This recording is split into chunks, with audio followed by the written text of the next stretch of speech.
All right, next up we have the Displace filter. This one is interesting and fun. It has some very practical uses from time to time. It's not quite as intuitive as it should be, but it's neat because it gives an object an uneven, distorted surface. So you can make it look like something's floating underwater, or you can make it look like graffiti is actually painted on the rock because the letters that you type in on your text layer actually bend over a displacement map that mimics the ups and downs and twists and turns of the rock. So it looks like the paint is actually sprayed on the rock. So first thing we're going to do is open up the image called Loon JPEG. And we're going to create a displacement map. So we're going to put some type in the water here and kind of make it look like it's floating on or under the water, not just crisp, clean text on top of this image. So our first task is to find a section of the water and define it as our displacement filter. So we are going to use the crop tool, and we're going to crop some area. This is a weird size. Oh, I don't like this. How about if I choose whatever I want it to be?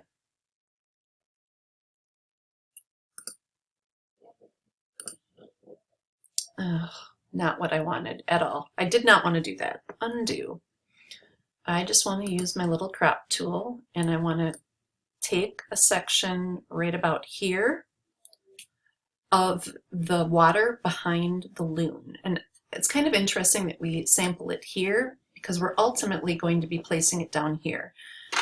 I kind of argue that we should be sampling this green area down here, but I always follow the book because I'm a rule follower and it works fine, to be honest. So we're going to get a piece of that. We're going to crop it out. And in this next image, we're going to do a file, save as, and we're going to call this water displace. Save it on my computer.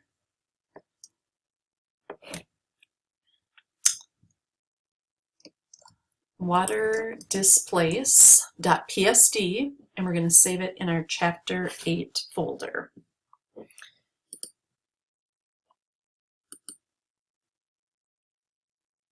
All right, we can close down water displace.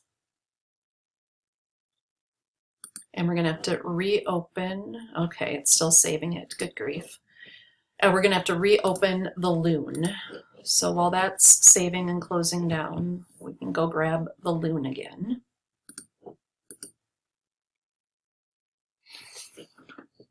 All right, we're going to choose T for type. And we're going to choose a font that's kind of thick and a color from the options bar. Once this gets going, I'm going to choose, just like they did in the book, Myriad Pro, and a light green color, if ever given the opportunity to do that. So Myriad, whoops, MYR, Myriad Pro Bold sounds good to me.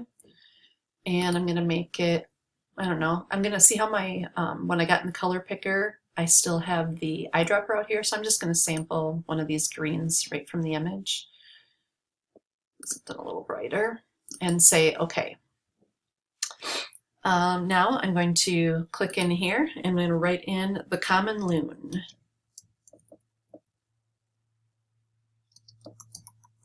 And obviously it's a bit big.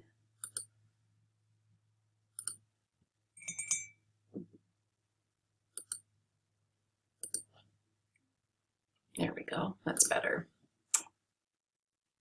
So I now have the common loon. I'm going to pull it down a little bit, oops, lower out of the reflection here in the water.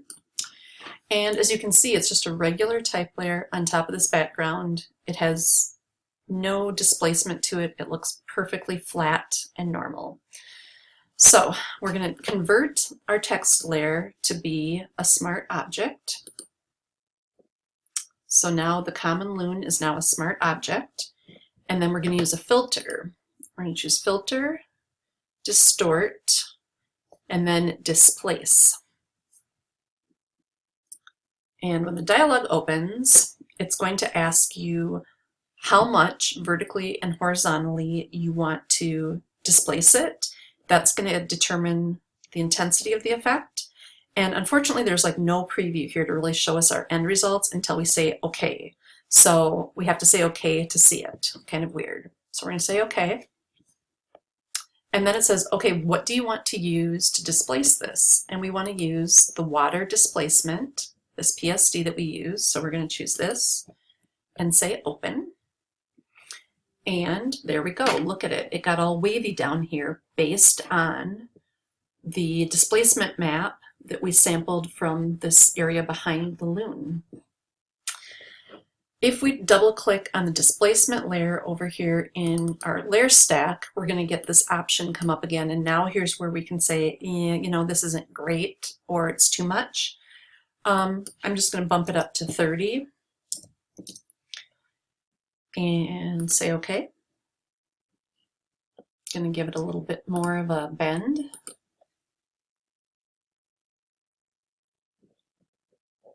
Woo, I gave it a whole lot more bend, probably more than I wanted, but whatever. Then the other thing that you'd want to do to make this look like it's truly underwater are a couple of things. You guys can probably imagine what they are. We're going to deal with opacity and or blend mode. We're going to go to maybe an overlay. See how that makes it look a little underwater? It also makes it look really neon, soft light, vivid. So you can just hover over all of these different blend modes to get an idea of what they're going to look like. I'll go with overlay, but then I'm going to back off the opacity of it quite a bit. And if that color of green wasn't to my liking, you know, this is always a smart object. I can go back and change that as well. So we kind of get the look that this is underwater or under the water, yeah. And again, I kind of always wonder why we don't sample. We got even more ripples by sampling in the wake behind the loon. So that is your Displace filter. One last quick one to share in this same video is the clouds filter. So I'm going to close the loon and not save it. First thing we have to do for this one is we're going to create a new file. Come on. I'm just going to take this 10 by 8 again.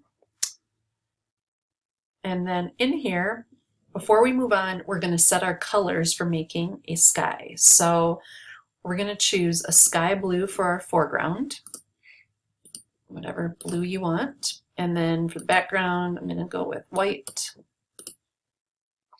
So we first set our two colors. Then we run filter, render, clouds. And this is going to generate a random pattern. And this probably looks like clouds circa, 1995 computer generated clouds. Pretty ugly, but it's something.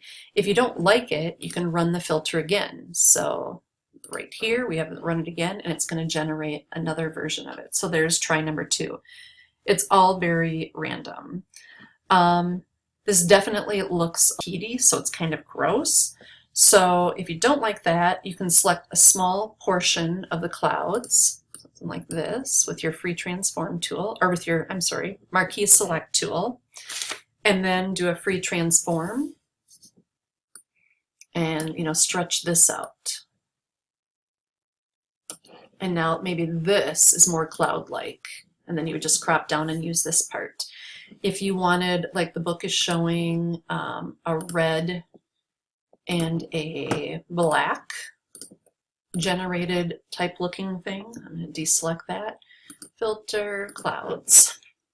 There's your red and black crazy rendering. You may use it, you may not. There's this awesome new feature that just came out in Photoshop that I'm going to talk to you about that you may never need to do this render clouds thing again in your life, but it's fun to see. So you can close that down, and we are done with that as well.